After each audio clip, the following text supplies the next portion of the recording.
Entrepreneurship is hard, so let's fix that and dive into our heroes' journeys. This is Taking Flight, an entrepreneur's journey, and I'm Sarah Tourville. Join me as we delve deep into the passions, expertise, and experiences of those already in flight. This show is sponsored by EO Atlanta. Hello, and welcome to EO Atlanta Taking Flight podcast. This is something I spend my week looking forward to. I always enjoy our guests, and I always hope our listeners and our viewers are learning as much as I am from speaking to these incredible entrepreneurs. Today is no different. We have somebody who actually is an expert in the whole space of podcasts. So anyone who's actually thinking about setting up a podcast, this is the podcast for you. So our guest is a marketing strategist and entrepreneur. He has a passion for B2B marketing and podcasts. He's also the author of Marketing Automation Unleashed. And he's host of both the Hardcore Marketing Show and the Creating to Learn from this individual. He's also the founder and chief evangelist of Ringmaster Conversational Marketing. Welcome, Casey Cheshire. Hey, thank you for having me. I'm so happy to be here. I'm so happy to have you here, Casey. If it wasn't for you, I wouldn't be sitting here. So let's put it that way. So thank you so much. And is it Cheshire or Cheshire? I think you're the one that should be telling me how to say my last name. Well, it's said in different ways, even in the UK. So same. I say it both ways. Okay, you say it both ways. Okay. Yeah. Okay. Very good. So Casey, we know how instrumental you have been in the EO Atlanta podcast. So I'm looking forward to having this conversation. But I really want to understand more about like your journey, because you are an entrepreneur in your own right. So what did you get right when you took your first flight? It was all about the passion, and I didn't even realize it at the time, but it was perhaps not listening to the logical side, not giving as much attention to the more logical things. And it was that late night, don't mind working on my laptop at 8 p.m. while watching a TV show with my wife. It was that, burning the candle, but it didn't even feel like burning it. And so I think rather accidentally, I got right a fixation on doing something I was passionate about. And then that expanded into a company and into my first flight. And I'd done that previously and didn't even realize it was also passion-based. So I'm very much launching things tied into things that I love. And I never feel like I work. I feel like the police department in my local city is going to come knock on my office door and tell me I need to go to high school, that I'm skipping school or something.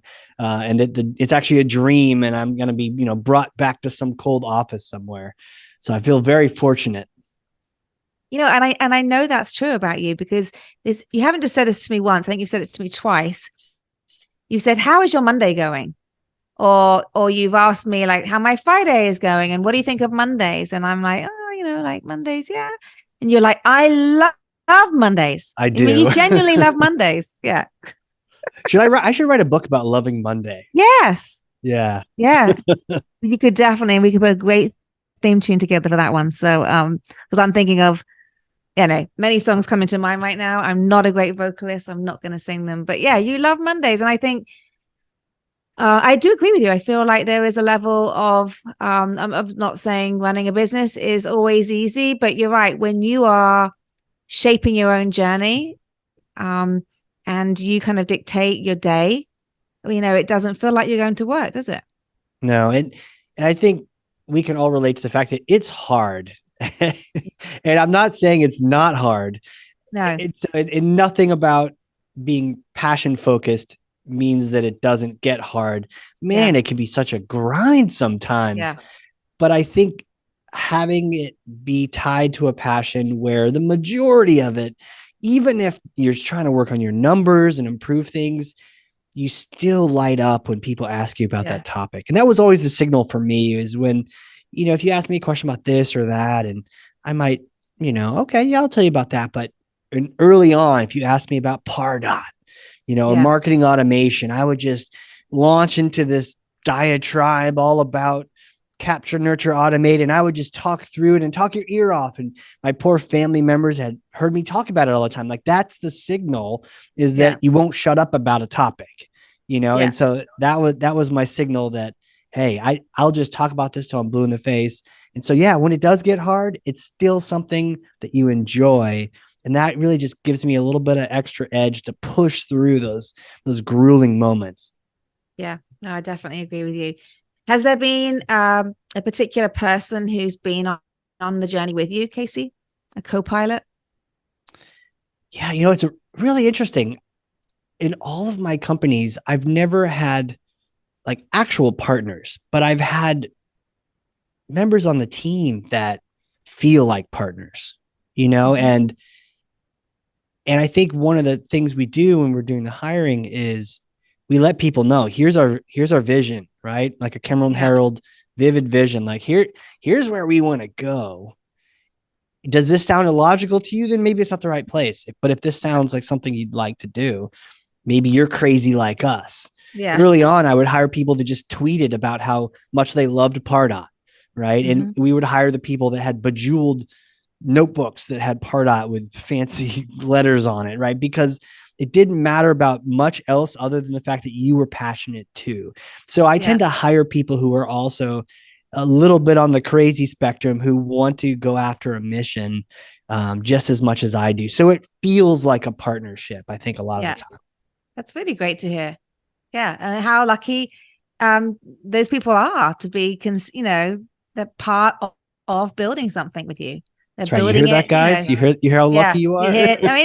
Because it doesn't always happen that way. And sometimes you can have situations where, it feels like the leaders are running the show and they are not, I'm not trying to say dictating, but it's like, but when you are considered somebody that people want to listen to and that your voice does matter, I think that is wonderful and so valuable to the business leader as well. 100%. So, So any particular challenges? I'm sure there are. I mean, no day goes by, as we know, where there isn't a challenge, but is there something like significant you have been working on? Maybe it's for the last 6 months or something like that you can share with our listeners.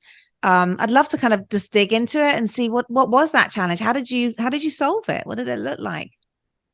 Yeah, I think, whenever there's a strength, there's a weakness attached to it. And sometimes when there's a weakness, there's a strength attached to it, right? It kind of balances itself out. And I think the opposite weakness that can appear to a passion as a strength is it's a little bit of that reality distortion. I think, Steve Jobs had this. I think a lot of entrepreneurs can relate to this. If you're so driven for a passion and you have this vision, you want to see it come true, you can completely or partially ignore reality in order to pursue that. And so what I've had to learn over the years is a healthy respect at certain scheduled times, reality checks to make sure numbers are good, to be fiscally responsible and to be thinking about P&L statements. And I don't need to go through them all the time, but I need to, on a regular basis, know what my numbers look like.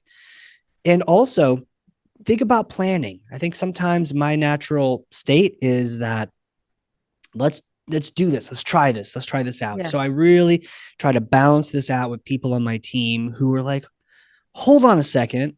Let's figure out what are the steps we need to take. Like, here's where I'd like to go. What do we think we need to do to get there? And so just taking a pause to think, okay, what are the numbers that get us there? And what should the numbers actually be? And what would the numbers be next year that would make you happy, right? Just a little bit of intentionality is really where I try to go. So it's like being intentional about the numbers, being intentional about a plan. And because with a plan, I know that things will come true, as opposed to left to my own devices, I might go into my next idea. So it really helps focus me. And I think that's the other side, where you can let it run away with you and very easily have the wrong numbers and the wrong setup, and then things aren't working right very easily, even though you're passion driven. So that's kind of the balance that I've really been wrestling with. Okay.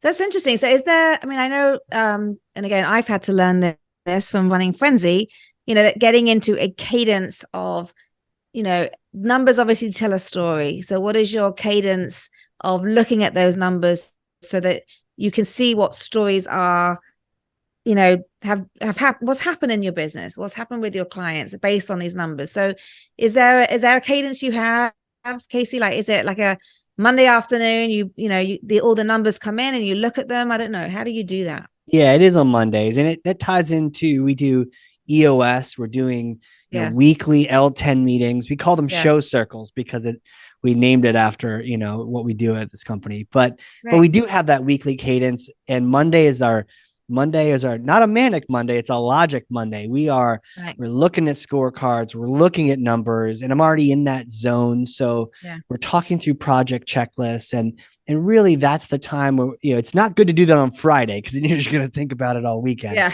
But you hit it on Monday, you hit it strongly, you spend the rest of the week addressing any of the situations that come up. Yeah, that's really, really good. I love that. So is there a favorite book that you might want to recommend, Casey? I know you're an author yourself, which is fantastic, but something that you've read that you think, just you would like to share. Oh gosh. So you know what? I'm gonna put a partial answer in there and then try to get to an answer. Okay. I was not all that into reading as much as I should, right? So I might do an Audible book and that kind of thing. So last year, I think I might have 6 or 8 books read. But a shout out to my wife, Tina, who is a librarian. She's a reader. I think she hit 75 books last year. Oof. And you know what? You become like the people around you. That's so true. So I will say I had a set a goal this year to do 23 books. And I'm up to 29 already. So wow. I'm reading, right? I'm reading a lot. That's really good. I also think that it can't all just be business books. I think I've gotten some of my best business inspiration from non-business reading. I've heard that before, some people say, fiction's not really my thing. And I think Tina would tell you that you just haven't found your genre yet. You just haven't found the kind of book you like. And I think it was this year where I like a particular kind of sci-fi book and a particular kind of action book. And so a lot of these books and inspiration came from these fiction books. And I will say, taking to Dan Sullivan and finding some free time, right? Some time for you just to recharge your batteries. Reading a business book does not recharge your batteries. It is forbidden on a free day to read a business book. And you need a non-business book. And so I've had a lot of really good books, but one of the ones I'd want to call up because I pulled up my Goodreads because that's how I keep track of. 29 books is hard to keep track of. So the one that I've read recently, it's a short, quick read.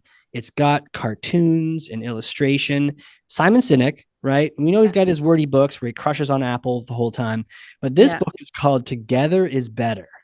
Together is Better. It's a short book.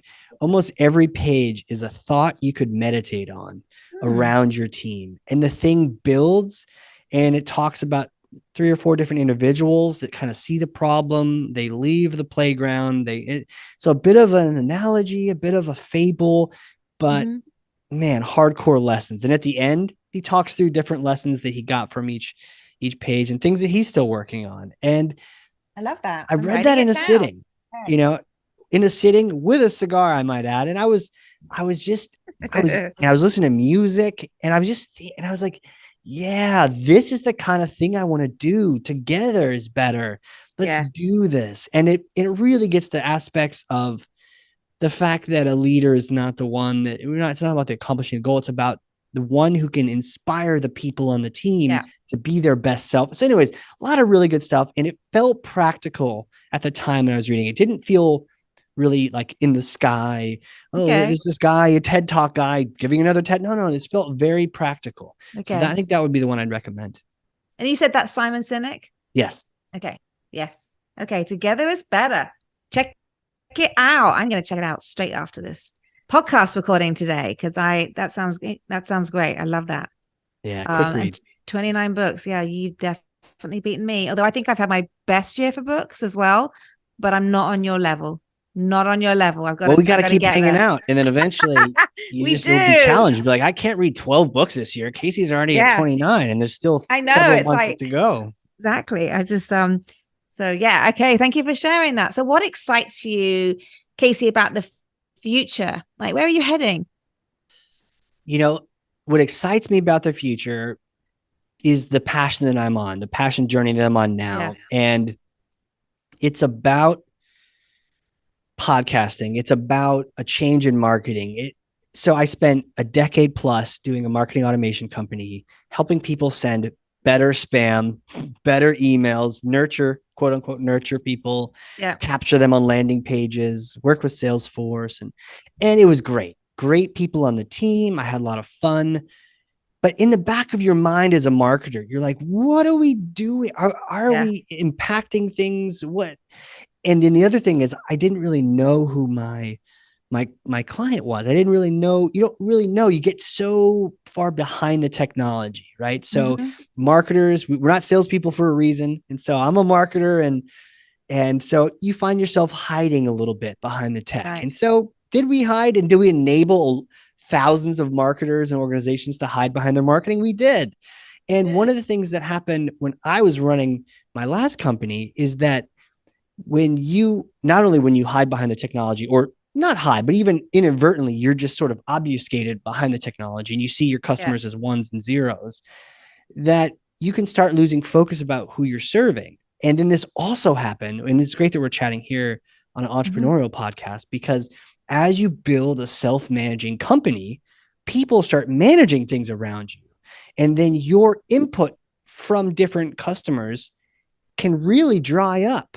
And so I had built a company where sales was managed. There was a manager, there was a sales team, operations was managed, and had great people managing that and great people interfacing with the customer every day. Even finance, there were people interfacing on the billing side. So Right. how do I get to interface? Right? Because you get that proverbial wrist slap if you Yeah. jump in on a process and maybe Yeah. everything's working fine and maybe it isn't. But where do you go as a leader? Yeah. And so I actually found it a challenge with vision. And Right. the tough part was I was being asked to do more vision. You're on an EOS quarterly meeting. Everyone else has their departmental check-ins and they're Yeah. doing their thing. And your job is to lead the whole group and tell everyone where you want to go. Well, I don't know where we want to go. Why? Yeah. Because I don't really know what the problems are anymore. Yeah. Because Yeah. for years now, I've built a team around me who does a great job. And Yeah. so it was really frustrating for me. Yeah. Great people around me, but nobody really knew what to tell me because I'm supposed to be the visionary. And you take one of Yeah. those tests and it tells you, well, I guess you're a visionary. But Yeah. so I didn't have anything fueling me. And so, not even realizing it, on a whim, I launched a podcast, and I'd even do it to help with this problem.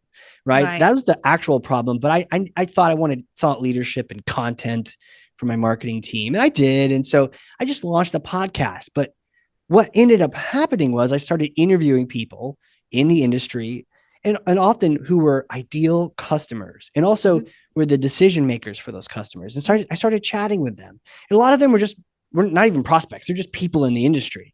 But we started chatting. And then now I started asking them questions and learning from them. And suddenly I know who our customers are if I interviewed them, and I know what their problems are. I know what Mhm. keeps them up at night. And I know about their family, what they're trying to do on a vacation trip, but I also know that their team is growing or they have to shrink their team. Like I know these things now. And so Yeah. when I had that level of information coming in, I could now really reassert my leadership and my vision, creative vision into our quarterly meetings with our leadership team, because I knew these people and I could say, I just talked to Sarah or Casey or this person. This is what they're experiencing. Yeah. This is Yeah. what I want to solve, right? Yeah. And I could share that, and the passion came back because I was interfacing with the people I wanted to help. The passion was never, I just want to do this. It was, I want to help people with Yeah. this. And that makes So, sense.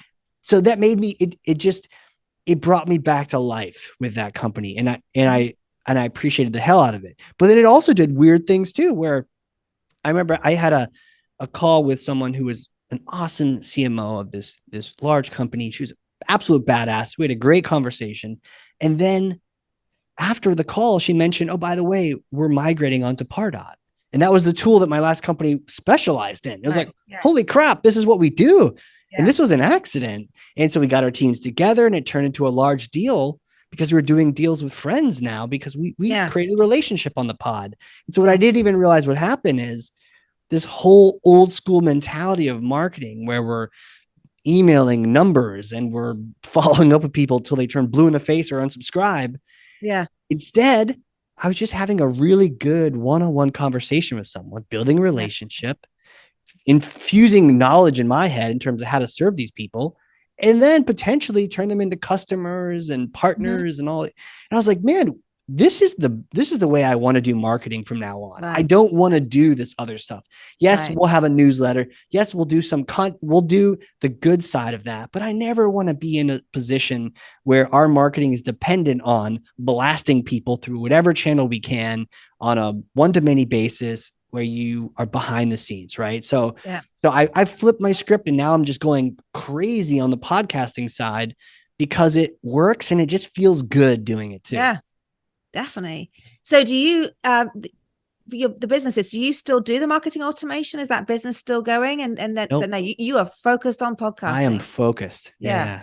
I've gone all in on Ringmaster and it's great. And it's okay because I found the passion for Pardot, which has since been renamed by Salesforce, God bless them, into something I don't even remember because it's an amalgamation of marketing and sales support and who knows what it's called anymore. Okay. So after about 10 years, I'd been working with it for many years before that. So almost 2 decades working with something, I was feeling the passion for that. I won't say waning. I would feel like it was satiated. Like I pursued that passion and I was all surrounded, encompassed by it. And then I felt good afterwards. So I wrote that book, Marketing Automation Unleashed, available now on Amazon. No. So I wrote that book as like a capstone saying, here's everything I've learned over the last 2 decades about this. Take this. You don't need to hire me anymore to tell you this stuff. This is everything I know. That way I can put a period at the end of that sentence and then shift focus completely onto the next thing. And I've already planned that this will probably happen again in a decade and a half or two, depending on, right. That's okay. Right. But I'm going to stay closer to that and keep better track of that so I don't lose focus. Yeah. That's great. Wow. I can feel your excitement and energy and the tenacity you have as well. Like you want to be an entrepreneur and you're going to follow your passion and you're doing that. And it's very, actually I've met a few people lately, similar to you, Casey, who felt like they had just done it for a long time.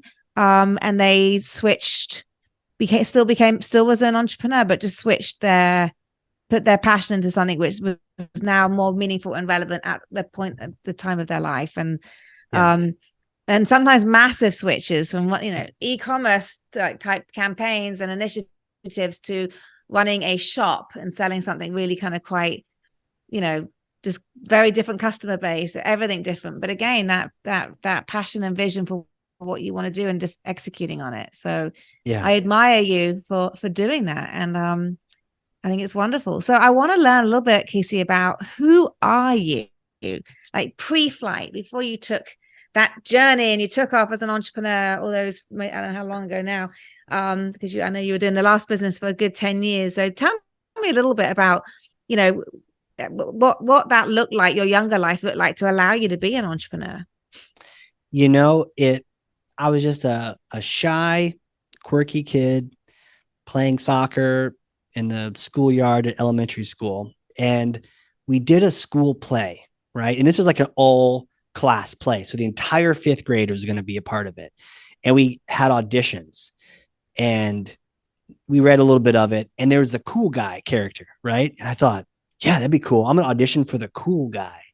Yeah. Which every other 5th grade boy auditioned for that part as well. Yeah. But the main character was this nerd, think like Urkel, right? And this was several more decades ago. And so the main character was this computer nerd who had a computer that could time travel, right? And I wanted the cool kid part, but darn those teachers, they cast me as the lead role of this nerd kid in this play all about communication and computers, right? Lo and behold, I eventually get a computers and communications degree, right? I get like a comp sci, go programming, and I go communications. Was that foreshadowing? I don't know. But what it did is it woke me up to the fact, wow, it actually did a really good job. And my dad helped me memorize the lines, and I improv'd a whole bunch. I made a whole gymnasium full of parents laugh at things I had Right. made up. And I was like, wow, this is really cool. That rush Yeah. of making people laugh. Yeah. And so that started a whole journey for me around, actually the journey. Sixth grade, I was cast as Indian number 7, and the other Right. lead character that was my buddy, he got cast as Indian number 8. So Right. I definitely had a nice humble thing after. It wasn't like, oh, off to Disney. Yeah. It was like, but it was a little taste. It was like just a Yeah. little taste Yeah. of, hey, this is cool. And Yeah. so I pursued different things, including magic. So I was a magician as a kid. And one of Hmm. my earliest businesses was doing magic shows for people at birthday parties. Wow. 12-year-old kid, Yes. I hired and many of them. I know what that. Yeah. No, I yeah, so I know. did that. But Yeah. here's a quirky thing that I did. And looking back on it, it's like, this is weird, right? This is okay.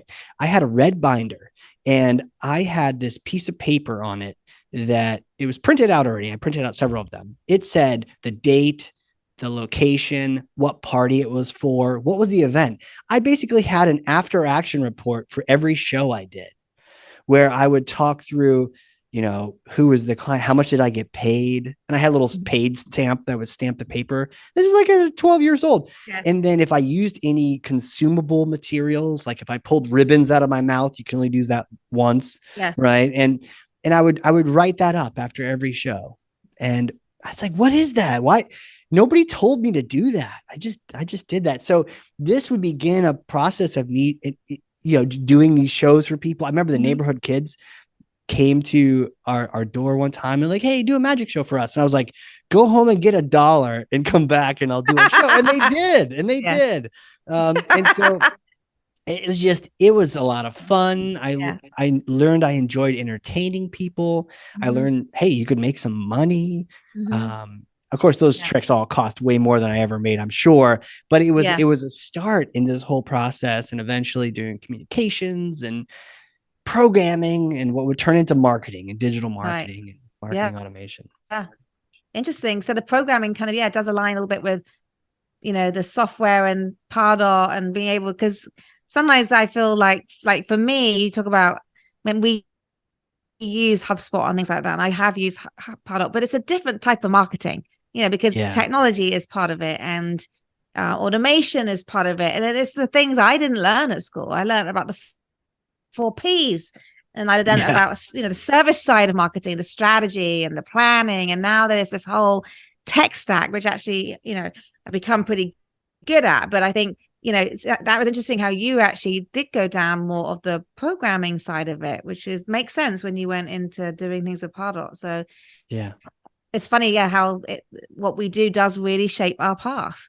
And interesting these to think podcasts are like shows. Because I did theater in school throughout the rest of school, and this is like a little mini show we get to do together. I was about to say exactly that. That those magic shows have allowed you, because you are very, you articulate yourself very well. I know you're funny. I've seen pieces of that. I haven't seen the magic. I mean, I see the magic in you. I need to get some magic tricks coming out of you. You can start like taking I have some penny out of your mouth. I don't know, out of your ear. I don't know. You should have. Oh goodness, that is funny. So, so just talk a little bit about what problem do you think that you help businesses solve? With Ringmaster. I want to kind of, I that this. I'm an advocate for podcasts. I love what you said earlier about get away from looking at customers as zeros and ones and thinking about them as real individuals and talking to them. So I'm imagining, but tell me a little bit about how does that help businesses? Yeah. And everyone says that, right? Everyone says don't treat them as numbers, but then we do, right? So I think that's kind of the conspiracy, is that we all say that customers are important. But then, if I were to ask you, can you name 5 customers by their first name? It's like, that's the kind of question. If we ask that of each other at EO events and at parties, it's a real challenge. Like, can I? And do you know anything about them? Yeah. Other than the amount of their annual contract value? Yeah. Yeah. What keeps them up at night? What are Yeah. their nightmares? Right. Mhm. We don't really know that stuff. And I think that is the kind of relationship I want to have with customers, is to know what they're going through so that I can try to address that, or introduce them to someone I can address it with. So what do we help, right? These are all tied to my own experience of, wow, this really helped me. The challenge was there was no one around. When I launched my podcast, there was Joe Rogan, and there was like, who am I going to ask? There was no company to reach out to and say, look, I know nothing, but I need you guys to help me make this thing happen. There wasn't. And so I'm researching what microphone to get. And there's a bunch of audio nerds, but there are no podcast business nerds going, hey, this is what you need to do. And here's why, Yeah. So I did so much trial and error. And so the crawl phase was intense. And if you ever go back and listen to my episode number 1 on the Hardcore Marketing Show, like, I do everything wrong that I tell all of our hosts not to do, right? Like, don't do this. I did it. Yeah. Don't do this. Don't do this. Don't do this. And so where do we help? We help, first of all, for an entrepreneur, for a founder visionary, we help you fuel that vision, right? Yeah. Connect you with your customers that you already have. And, this is one of those things that you'll never see it on sales collateral, that kind of thing. And people don't necessarily think of it as that important, but anyone who's ever had that issue where you're just thinking, yeah, I mean, I come up with vision, but am I even connected to any, like, we fix that, right? So we're going to get you to chat with you definitely invite your customers on your podcast. I mean, that's a no-brainer, so that you can really connect to them and talk to them and really have relationships with them, so that it's not just this one-sided weird thing. So that's a like table stakes for a visionary, for a CEO, for a founder. But where do we help the business? So now you've got that vision going on. Now it comes to, well, there's a bunch of facets and there's a bunch of things you have to do. Right now, marketing plays a lot of games with people. And the first game they play is notice me, right? I played this game. I'm not saying everyone else is guilty and I'm not. I did this too. Hey, notice me. And game part 2 is ignore everyone else who's saying notice me too. So and what do? We play all sorts of tricks. We spend a ton of money to go to the conference. We print up fleece blankets with our logo on them and hope that the particular C-suite that we're trying to sell grabs one, right? Or we spam him and his team, or her and her team, until one of them gets one of our blankets. And hopefully they're snuggling one night and they look at our logo and they go, yeah, that's right, I need that service, right? They're games. And it's so expensive, right? Yeah. All these conferences, all these things, all these ads, all these things we do. Well, could we just reach out and talk to them? Yes. Yeah. A podcast helps with business development and prospecting. And in a cool way that doesn't make you feel like a used car salesperson, right? Ooh, or a spammer. Let me trick someone onto a call.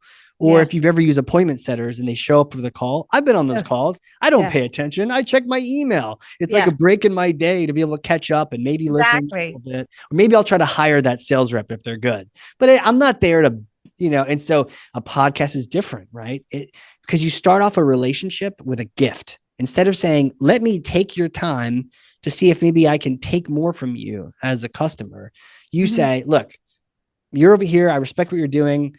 I would love to give you this gift of my time and attention and my audience to help further your career and your company and help their brand grow, right? So I've got this audience, I've got this platform. Let me get you on here.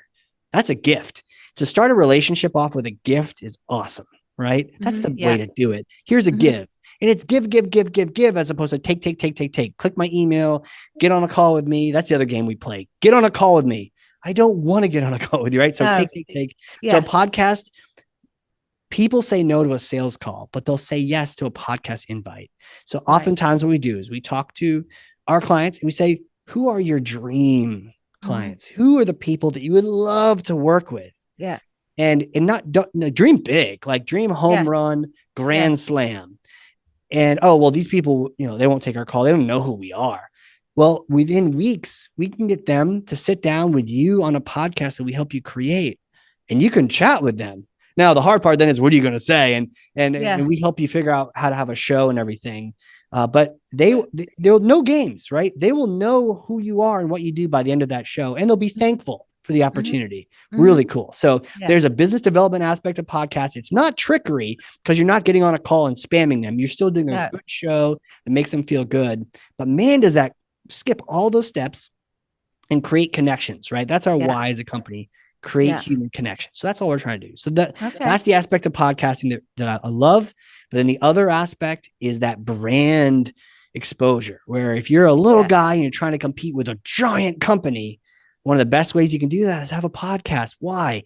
Every week, anyone out there, if you connect with me on LinkedIn, I'm a little noisy on LinkedIn because I've got some podcasts that are going on, and I'm constantly thanking my guests on LinkedIn, or my team is, right? Because I don't have time for this. So you need a team to back you up. But my team is constantly thanking my guests on my profile, and we're linking to promo clips, and we're creating activities. And this is that exposure. People keep saying, oh, Casey, oh yeah, I heard about that other podcast. I heard about that. I heard about that. And so your exposure is there. One of our top shows, the client shared with me that he was walking through a trade show and everyone's like, hey, you're that guy, right? Yeah, he's that guy. And so you become that guy or that girl at that trade show because you are running that show. And then the final thing is content, right? I did it initially for content, and content, you will have more content than you ever needed in your life. You don't need to then go hire a content agency. You will have amazing content because the two experts are chatting on the pod. Transcripts, blogs. I actually turned a year of podcasting into my book. So if you go get that book and even get it as an example, right? If you have marketing automation, give it to your marketer. But what I do is I actually, across 12 months, I made a theme. Each month had a theme, and I interviewed, on a weekly show, I interviewed 4 people each month. They're on a topic that I wanted to learn more about, or I wanted to expand my knowledge in. And each one of those 4 interviews turned into a webinar where I taught back everything I knew plus what I learned from these experts. And those webinars, I spoke those to my publisher, and those became my chapters in the book. Right. And so I was able to create a book in no time flat because I had podcasted and filled my brain with this knowledge and spoke the book to a publisher, where I'd still be writing it right now to this day if I was writing it out over and over and over. So content will just be flowing from every orifice, right? Your eyes and your ears, all content's everywhere. And so those are the kind of things that a pod will do. Okay. Let me just ask you this, because something I have struggled with, not for this podcast, but something I did a while back. You know, I do agree. Obviously, you get a chance to speak to prospects, but I always used to find it difficult because I would want, they would share things on the podcast, and I'd be thinking, oh, that's something I could help with. But, when do you say that? Like, do you say that in a podcast? No, that feels like now you're selling. Totally. Do you say it straight afterwards? And then now do they feel like you only invite them on the podcast because you want to work? I found that hard to know when to do all that stuff. Me too. I know what you're talking about. And so we've really thought a lot about this, and I've really gone back and looked at examples of when it worked, right? Yeah. When that migration worked, several other times too. First of all, you mentioned this, the key part is one, letting them know what you do. That happens on a prep call. And it's done in a certain way so that you're not selling them. You're just letting them know this is what we do. And here are the people that are in our sphere who listen to this show. Great. Then 2 is asking those discovery questions on the show. When I ran my marketing automation agency, I used to ask on the Hardcore Marketing Show, I would ask, what's your take on marketing automation? That was my question. Now, I knew, because later on we pre-selected so that every single guest on the show had Pardot. We knew they had this particular tool that we needed to be able to help them. Now, if they had HubSpot or Marketo or something, then we can't help them, right? But if they had Pardot, we could help them. So I knew that they had that, but rather than make it weird, I would just say, what's your take on this general technology, right? And so with that, there's 2 parts. One is asking about challenges on the pod, but then 2, and I sort of just brought it up by bringing this up, is if you do a good job of, if you go hardcore on your targeting, you can go light on your sales. If you go light on your targeting, you have to be really pushy on your sales side. And that feels weird, right? Yeah. So when it was like, okay, we want medium-sized companies of this and this shape and size. They have to have Pardot and they're this size so they know they can afford us. Boom, boom, boom, boom, boom. Then when you talk to people and you just let them know what you do, more than likely, more often than not, I would have people ask me about that on the prep call because we did such a good job. We know they need us and they know they need us, and it was perfect. Yeah. And the other half of the time, it was the question discovery. But then to answer your question, the final part is when the show is over and you've stopped recording, it's a great time to mention what you heard and then to continue the gift. Right. It's this totally one-sided gift giving thing. It's amazing. It feels so good. It's like Christmas Day. So you gave them a gift of being on the show and your time and attention and your focus. And then you have another gift, which is, hey, I heard you had that issue. Yeah. I've got a guy. I've got a thing. I know someone who can help you with that. Yeah. Let me send it to you. In one particular case with me, they had an issue with reporting. An issue with Salesforce reporting? No, what? That never happens. Yeah, it happens all the time, right? So I said, I hear you. A lot of people have that issue. I've got a guy. He's an expert in that particular kind of reporting. Let me send him over and have him work with your person. Right. And like half an hour, cool. We're buddies now. So no. You don't need to sign anything. Just let me send him over and just help you. Right. Yeah. And then sometimes, so it was like, just help you. Other times it's like, no. We're going to need more than half an hour. Let's buy something from you so that it's fair in the other direction. I'm like, okay, great. Yeah. But I'm giving you this gift of fixing your solution still. Yeah. No, I like how you positioned that. I'm remembering that you're actually solving problems.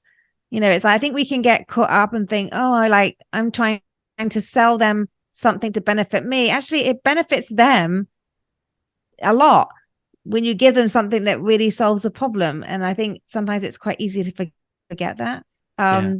So that's a really, really helpful, actually, how you explain that. So we just don't know the problems, right? And if you don't know the problems, focus how on do the you problem. solve them? All the marketing we do right now is guesswork because we think this is the issue they have. Yeah. And then nobody clicks in your email. It's like, I guess it isn't really the issue. Yeah. But what is it? I don't know what the issue is. Well, maybe you should just ask them what the issue is. Yeah. I agree completely. Wow. Very, very interesting. Love how you shared that. So on my notes here, Casey, I was taking a look and it's like, there's a question which I'm going to ask you about. What do you do outside work? But the one which kind of scared the life out of me is skydiving, I saw, and climbing tall mountains. So you must be an adrenaline junkie. Tell me more.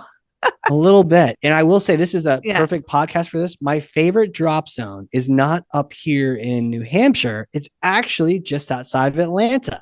Skydive the farm, northwest. I'm going to forget the name of the town, but that area out there with lakes and woods and no one. Far beyond Marietta, like way that way. Is a cool little drop zone called Skydive the Farm. Great people, great atmosphere. And so I do love a little skydiving from now and then, a little occasional jump out of a plane. I don't know how or why anyone would do that. Would you do it?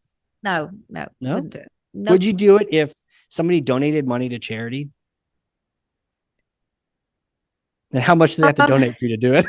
A lot. I would like to feel, it needs to be something like that. It has to be purpose-led because I'm not benefiting from it apart from like buying as Right. So you're right. If it was something that's a really good call, looking at it differently that way. But no, I just, that is really a worst nightmare of mine. Right. So if you're listening to this, chat with your forum, figure out how much money do we have to donate to get Sarah to jump out of an airplane, maybe for season 2 on the pod, Yeah. You're funny. Don't do that, anyone. Please don't do that. She's like, please don't do that. Please don't do that. So, well, this has been such a great conversation. Casey, I love, your passion is fueled with true knowledge of how to do podcasts right. And, and again, I'm not trying to do a plug for you, but I really wouldn't be sitting here if it wasn't for you. And I've learned so much about the right way to do podcasts. And I'm still learning. So thank you for all of that. But how can people connect with you? What is the best way? Sure. Drop me an email. That's the easiest one. Casey, Casey @ ringmaster.com. And That's the website too, ringmaster.com. Check out some of our shows. Bunch of EO members have some great shows, and they are in touch with their customers because they're interviewing. They're the person at the event because they have the show. So, but if you have any questions, I'm a EO Boston member, so I'm not here to pitch anyone. So if you want an experience share, you want to hear more about what it takes. If you want to know what microphone to get, I'm happy to just share the information with you. You don't have to work with me.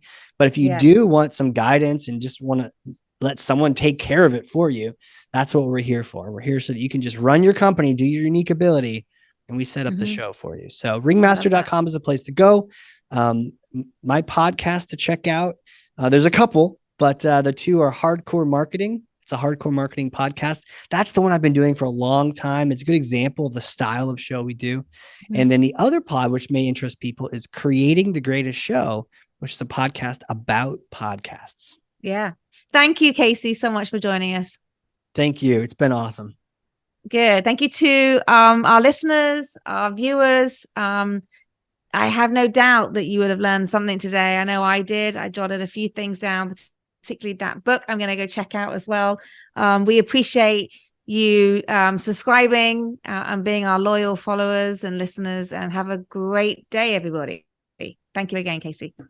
And so that wraps up another episode. Thank you for joining. For show notes and other episodes, visit us at takingflight.live. For more information about EO Atlanta, visit eoatlanta.org.